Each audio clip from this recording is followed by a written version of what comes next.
Because it's like... Hey guys, this is Team Waterboard, and we were reading out of Unquenchable by Robert Glennon, and we did chapters 5 and 6. No.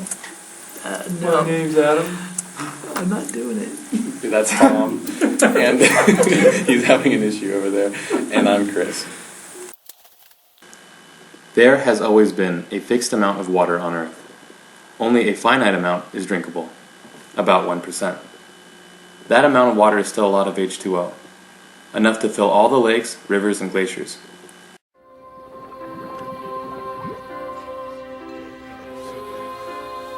Moisture is the essence of wetness. And wetness is the essence of beauty. But if our water supply is fixed, and we can neither make nor destroy water, how can we run out of it? The answer is that some uses of water preclude future reuse, for years, centuries, or even millennia. Preclusions come in the form of dam systems, power manufacturing, water sanitation, and groundwater pumping. Water preclusion has a destructive impact on local geographies in the form of ground subsidence, droughts, and the destruction of local ecologies.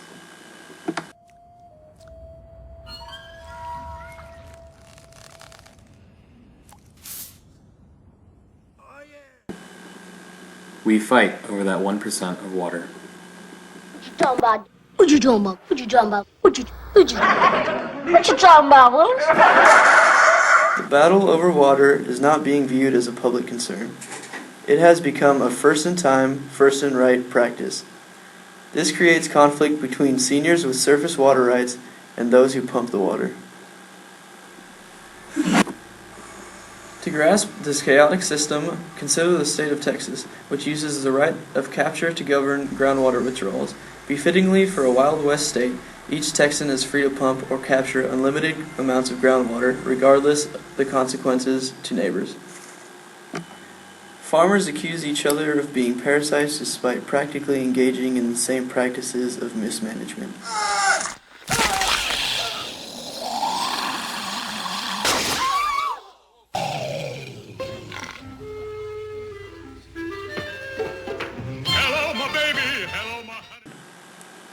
Both parties have acquired rights to water from destructive and antiquated water management doctrines.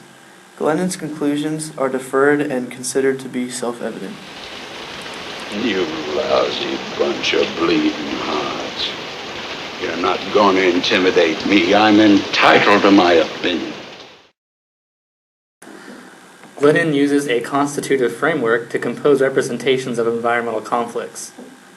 By zooming in on those conflicts, he is able to identify how the local stakeholders are able to pass the buck downstream. Drainage! Drainage, Eli, you boy. Drain dry. I'm so sorry. If you have a milkshake, and I have a milkshake, and I have a straw, there it is. That's a straw, you see. Watching. And my straw reaches across the room and starts to drink your milkshake. I drink your milkshake. I drink it up. Don't bully me, Daniel. This serves as a pragmatic vehicle to alert the reader to a systemic problem that results in every American being a stakeholder. This land is mine! Mine by destiny! He zooms back into the largest examples as a tactic to alert a wider public sphere through risk communication. His focus is on human interest and long-term sustainability. This makes it clear that he wants to take this discussion out of the fringe and into the mainstream. The question we leave you with is this: does he ultimately fail to transition from an intellectual sphere of complaining about problems to a clear and effective call to public action and policy change? This will be found in your chapters.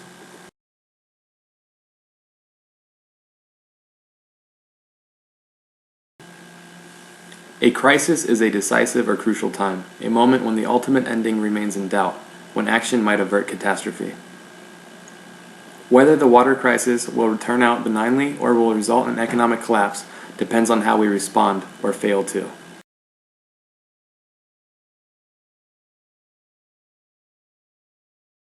It's just almost unheard of. I've been in a lot of situations where I've been low and short on water. I've been very, very thirsty and dehydrated. And what it's like to take water and put it up to your lips, it's almost... It's a pretty intense experience. In my country, it's dry. I compost my own waste. I catch rain. I try to use water 2 or 3 times. And I see it wasted by my culture. And so when I see something like this...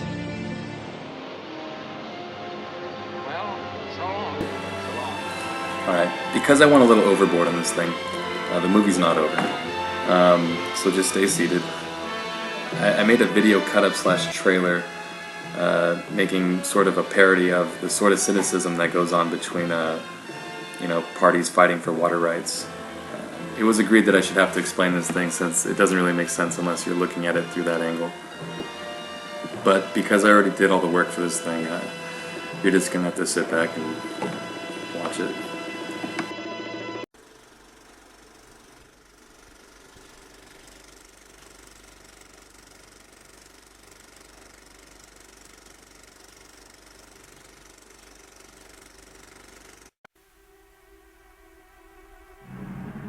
Perfection. A scorched outpost in the middle of nowhere. You know how close I am to leaving this place right now? How close? Maybe that's why Val and Earl decided to leave town. Hey, hold up. That's Edgar Deems. They just picked the wrong day to do it. Jeez. You guys better get the hell out of here. There's a killer on the loose. Who could be doing? But where do they come from? I vote for outer space.